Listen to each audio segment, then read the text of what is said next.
great start to the Global Hour of Code event this week. We have tons of cool projects going on at every grade level to complement Powhatan's computer science curriculum. Pre-K through 3rd grade spent the week prior to the Hour of Code with Mrs. Rodway in their art classes, painting pop art designs based off of the artist Keith Haring. They painted a white lined design on top of a colored piece of paper to give a base for the Ozobot to drive on. When they came to the library, the students drew a solid black line with a marker in the middle of their white track and tested the lines with the Ozobots. They needed to problem solve when the Ozobot got stuck on a blob of paint or a line wasn't thick enough for the Ozobot to read, and then fix what wasn't working. After their lines were completed, they added color coding onto the lines in order to give the Ozobot directions to perform spins, turbo speed boosts, or their favorite was zigzags.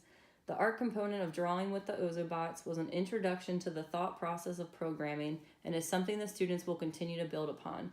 The Ozobots also allow students to code with the Blockly programming language on an iPad or Chromebook to make the Ozobot travel in specific ways or keep track of points during a game. The 4th grade students went into the makerspace with Mr. Fleming to construct and program their very own Doctor Who sonic screwdriver. They used the Microbit online block coding program and a template cut out for their screwdriver. Students had to program their Microbit to play certain tones whenever it was held at specific angles, tilted in certain ways, or a button was pressed. They attached alligator clips and speakers to their Microbit, placed it in their screwdriver, and their sonic screwdrivers were ready to be tested.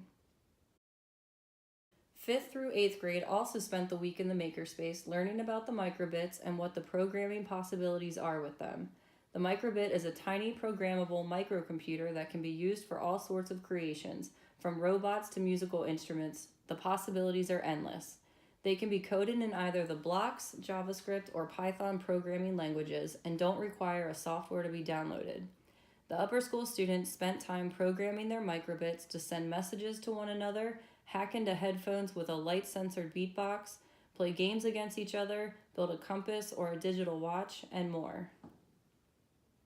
The Hour of Code week is about more than just coding. It is a time for students to get excited about computer science and start thinking about how they could potentially use these skills now and in the future. Coding teaches students the critical thinking skills they need to be successful in all aspects of their education, and it challenges and enriches the regular classroom curriculum. Coding is a programming language, it's problem solving, and it allows students to feel comfortable overcoming challenges and collaborating with their peers.